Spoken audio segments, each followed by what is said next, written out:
si Bidasari, ang isang magandang dalaga na nagpaibig kay Sultan Mongendra. Ako si Sultan Mongendra, ang Sultan ng Indrapura at ang napangasawa ni Bidasari. Ako ang sultana ng Himbayat. Ako ang sultana ng Kimbayat. At kami Kami ang ang... tunay na magulang ni Bidasari. Ako si Diwara, isang mayamang mangangalakal mula sa kaharian ng Indrapura at ang nagpalaki kay Bidasari. Ako si Lila Sari, ang mapanibubuing sultana ng kaharian ng Indrapura. Ako si Sinapati, ang kapatid ni Bidasari.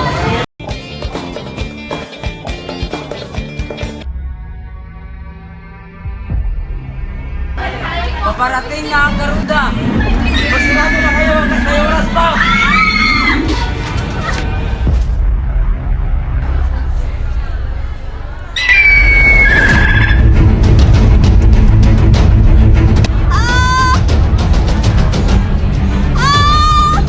At sa pagkalito ay naiwan niya ang sanggol sa isang bangka.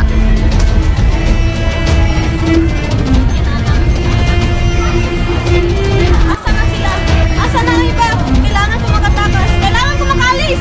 May nakapulot naman ang sanggol, siya ay si Diyohara, isang mangangalikal mula sa kabilang kaharian. Ano yun? Sanggol! Kay kawawa naman, kasi ng mga magulang. Kanyang pinagyaman at tinuwi sa bahay ang sanggol. Mula ngayon, tatawagin mo kitang Bidasari. Pinangalanan niya ang sanggol na Bidasari. Nang lumalaki si Bidasari ay lalo pang gumaganda. Maligaya siya sa piling ng kanyang kinikilalang magulang. Kaharian ng Indrapura, ang Sultang Mongendra ay 2 taon pa lamang kasal kay Lila Sari.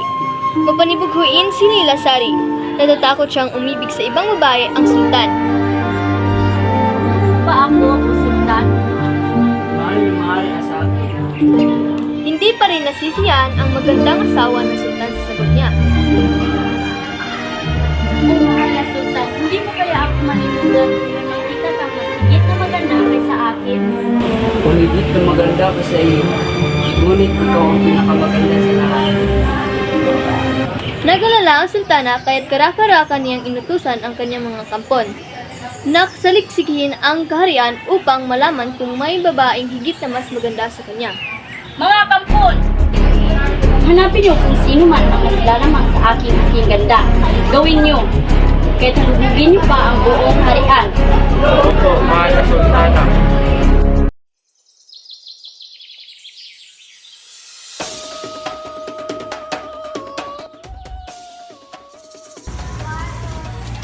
Magandang araw. Maaari ko po bang malaman ang iyong pangalan? Ako po si Bidasari. Saktong merong iimbestigahin ang magandang sultana upang pumunta sa palasyo para maging dama.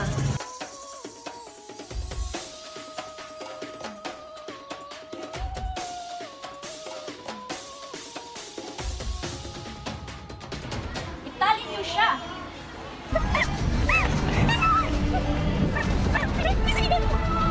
Ngunit pagsapit doon, si Bidasari ay lihim na ikinukulong ni Lila Sari sa isang silidron at pinaparusahan. Walang awa niyo na mo! Makawala niyo na ako! Hindi maaari. Dito pa lang at dito pa makukulong hanggang kamatayan.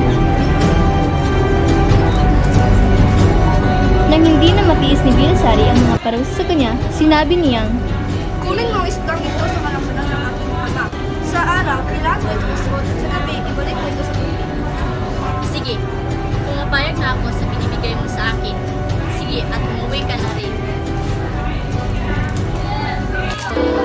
ginawa ni Lila Sari ang sinabi sa kanya ni Bidasari.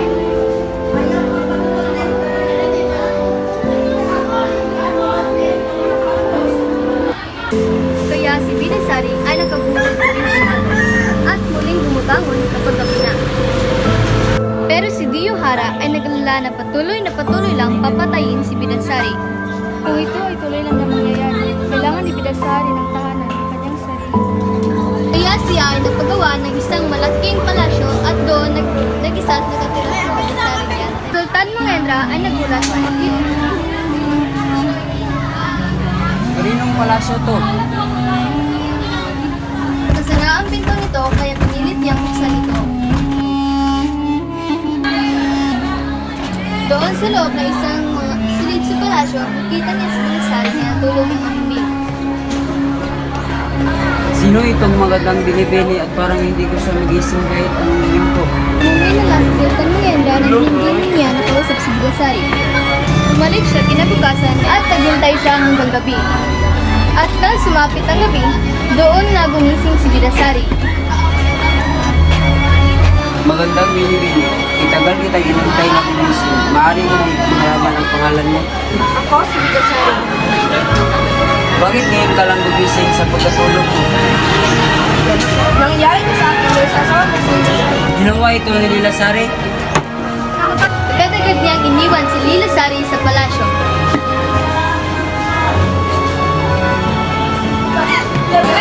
Pinakasalan niya si Bidasari at siya ang naging reyna.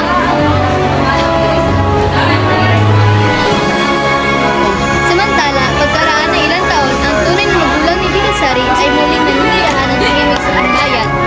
Nagkaroon pa sila ng sasupling at ipinangalang Sinapati.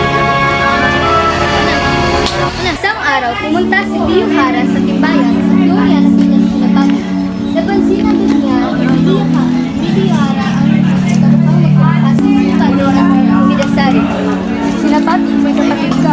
Sobrang magkamukha kayo sa dalawa. Oo, wala pong kapatid. Tanong mo sa iyong mga magulang.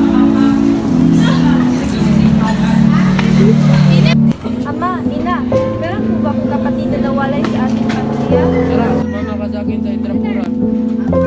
Nang nakarating sila sa Indrapura, nagkita ang dalawang magkapatid at pareha silang nagulat nang makita nilang magkamukha sila. Masaya ang sultan ng timbayan.